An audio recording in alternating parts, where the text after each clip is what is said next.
Bapak Ibu guru hebat di mana saja berada. Perkenalkan saya Juliana Abigail Hutapea dari SMK Negeri 3 Teknologi dan Rekayasa Jayapura yang akan membagikan praktik baik pembelajaran berdiferensiasi yang telah saya lakukan di sekolah saya. Lewat video singkat ini, saya akan memperlihatkan bagaimana saya telah melakukan praktik baik dengan judul Pengaruh Strategi Diferensiasi Proses pada peningkatan antusiasme belajar murid di kelas bahasa Inggris. Semoga video ini bermanfaat bagi Bapak Ibu guru sekalian. Murid-murid di kelas saya pada umumnya memiliki kemampuan berbahasa Inggris yang berbeda-beda, sehingga jika diberikan aktivitas yang sama, kategori murid yang masih belum paham akan kesulitan menyelesaikan aktivitas pembelajaran dengan kecepatan yang sama dengan kategori murid yang paham. Aduh, tugas ini susah sekali. Aduh, benar, ini susah sekali. Itu lagi, tugas ini susah sekali. Sementara, murid yang sudah paham kurang merasa tertantang jika tugasnya disamakan dengan teman lain. Hal tersebut menyebabkan murid-murid menjadi kurang antusias dan kurang konsentrasi dalam mengerjakan tugas-tugas yang diberikan. Melihat situasi yang dialami murid-murid di kelas saya merasa perlu untuk melakukan sesuatu agar mereka menjadi lebih antusias untuk belajar. Untuk itu, saya berencana untuk menggunakan strategi pembelajaran berdiferensiasi, khususnya diferensiasi proses dalam mengerjakan tugas.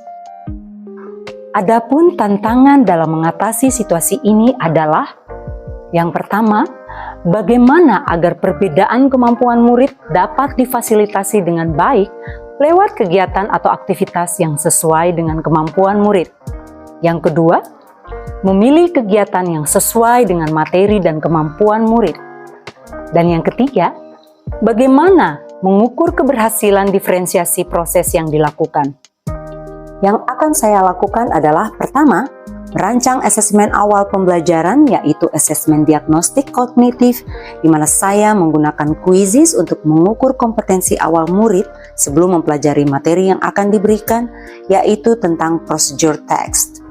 Setelah itu, saya melakukan asesmen awal pembelajaran di kelas dengan quizzes yang telah saya buat. Dari asesmen inilah saya dapat mengelompokkan murid sesuai dengan kemampuan kognitif mereka menjadi 3 kategori yaitu kategori murid yang paham, agak paham, dan belum paham. Berdasarkan hasil asesmen awal pembelajaran ini, saya kemudian menyusun rencana pembelajaran yang sesuai dengan kemampuan dan kebutuhan murid. Sebelum murid mengerjakan tugas, saya membagi kelas berdasarkan hasil asesmen awal pembelajaran yang telah dilakukan sebelumnya menjadi kelompok-kelompok belajar dengan kategori murid yang paham, agak paham, dan belum paham.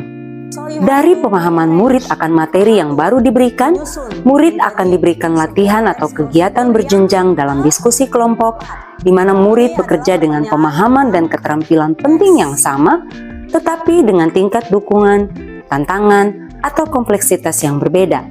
Selain itu, saya juga memvariasikan lama waktu murid mengerjakan tugas, serta memberikan bimbingan yang lebih banyak kepada kelompok murid yang belum paham. Dengan melakukan diferensiasi proses ini, murid akan mengerjakan aktivitas dengan perlakuan yang berbeda, disesuaikan dengan kemampuan dan kecepatan belajar murid. Murid pun akan merasa tantangan yang harus mereka lewati sesuai dengan kapasitas mereka, terutama kelompok murid yang belum paham akan merasa diberi tantangan, namun tetap diberi bimbingan untuk melewatinya. Setelah menerapkan diferensiasi proses saat murid melakukan aktivitas pembelajaran, saya mendapati bahwa dari hasil observasi kelas secara umum, terlihat semua murid sangat antusias dan terlibat dalam mengikuti kegiatan pembelajaran. Secara khusus, baik kelompok kategori murid yang paham, agak paham, maupun belum paham, ketiganya mampu menyelesaikan tugas dengan baik dan benar. Menariknya, kelompok murid yang belum paham dapat menyelesaikan tugas tidak lama setelah kelompok lainnya. Dari pembelajaran yang saya lakukan, saya banyak belajar bahwa melakukan diferensiasi proses akan memiliki pengaruh yang signifikan pada respon dan hasil belajar murid di kelas terutama bagi kelompok murid yang kurang mampu berdasarkan hasil asesmen awal pembelajaran. Murid menjadi lebih antusias mengerjakan aktivitas pembelajaran karena menyesuaikan tingkat kesulitan tugas dengan kemampuan murid. Sebelumnya, tugas yang harus dikerjakan terlalu mudah karena kami mengerjakan tugas yang sama dengan teman-teman yang lain. Kami yang cepat selesai mengerjakan tugas merasa bosan menunggu teman-teman lain selesai. Namun, kali ini kami bisa menyelesaikan tugas tidak terlalu jauh waktunya dengan kelompok lain karena tugas yang kami kerjakan cukup menantang dan tidak semudah biasanya. Saya merasa senang karena dalam mengerjakan tugas saya tidak merasa kesulitan yang berarti seperti sebelum-sebelumnya. Memberikan bimbingan yang dibutuhkan bagi kelompok kami dan kami merasa tidak berat dalam menyelesaikan tugas yang diberikan.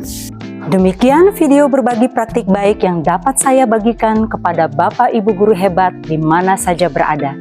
Dengan niat dan tekad yang kuat, saya yakin kita sebagai guru mampu mengatasi masalah dan tantangan yang sering kita temui selama ini dengan solusi-solusi yang mampu menghasilkan perubahan ke arah yang baik.